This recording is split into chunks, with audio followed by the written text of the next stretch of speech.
Middle east की जंग और तेज हो गई है। इजरायल के खिलाफ ईरान ने अपना ब्रह्मास्त्र चल दिया है। ईरान की खुर्रम शहर 4 मिसाइलें वहां कहर बरपा रही हैं। इससे पहले ईरान ने यह चेतावनी भी दी थी कि उसके पास अभी वो हथियार बाकी हैं जिनका अब तक इस्तेमाल भी नहीं हुआ। ऐसे में अब जिस तरह ईरान के हमले बढ़ रहे हैं उससे अमेरिका और इजरायल की चिंता भी बढ़ गई है। तो ईरानी हमले ने कैसे बदले मिडिल ईस्ट के हालात, आइए देखते हैं इस रिपोर्ट में। ईरान के साथ जंग अब अमेरिका और इजरायल को भारी पड़ती नजर आ रही है। युद्ध के 7वें दिन में प्रवेश के साथ ही ईरान ने अपने जवाबी हमले और भी आक्रामक कर दिए हैं। उसने अब इजरायल पर अपनी सबसे घातक मिसाइलों में गिनी जाने वाली खुर्रम शहर 4 और इसके अलावा खैबर और फतह से हमला किया है, जिसके बाद इजरायल में भारी तबाही मची है।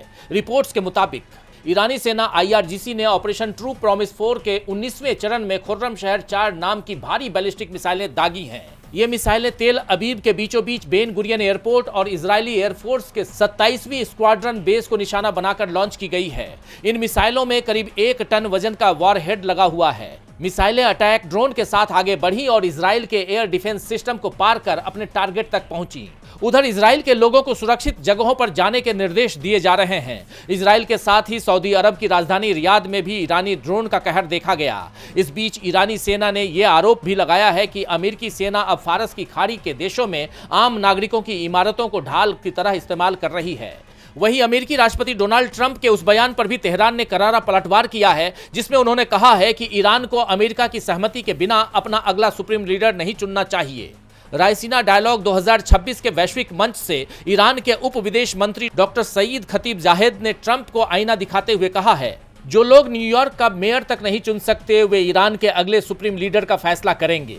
वो अपने देश में डेमोक्रेसी देखना चाहते हैं, लेकिन ईरान के डेमोक्रेटिक तरीके से चुने गए प्रेसिडेंट को हटाना चाहते हैं। उन्होंने ट्रंप के दोहरे रवैये पर सवाल खड़े कर दिए हैं। इन सब के बीच इजराइल और अमेरिका की तरफ से भी ईरान के शिराज शहर पर हमला किया गया, जिसमें 20 लोगों की जान चली गई। लगातार तेज होते इन हमलों ने पूरे क्षेत्र को अस्थिर कर दिया है, जिसे लेकर पूरी दुनिया की टेंशन बढ़ती जा रही है। ऐसे में संयुक्त राष्ट्र ने मध्य पूर्व में शांति बनाए रखने की अपील की है। यूनाइटेड नेशन ने कहा है, दुनिया को इस आग को बुझाने और नियंत्रित करने के लिए तत्काल कदम उठाने की जरूरत है, लेकिन इसके बजाय हम केवल और ज्यादा भड़काऊ और ज्यादा बमबारी और तनाव में बढ़ोतरी देख रहे हैं। मैं संबंधित देशों से तत्काल तनाव कम करने और शांति को मौका देने के लिए कदम उठाने की मांग करता हूं। अगर हम नागरिकों के लिए और ज्यादा आतंक और विनाश को रोकना चाहते हैं तो शांति बनाए रखना जरूरी है। तो यूनाइटेड नेशन ने भले ही शांति की अपील की हो, लेकिन फिलहाल यह मुमकिन नहीं दिख रहा है। बताया जा रहा है कि ट्रंप ईरान में जमीनी अभियान शुरू करने की तैयारी में हैं, लेकिन ईरान ने भी साफ कह दिया है कि आप सैनिक तो भेजिए, हम आपका इंतजार कर रहे हैं। यानी ईरान भी पीछे हटने को तैयार नहीं है। ऐसे में यह जंग खत्म होने की बजाय और भड़कती नजर आ रही है। DB लाइव की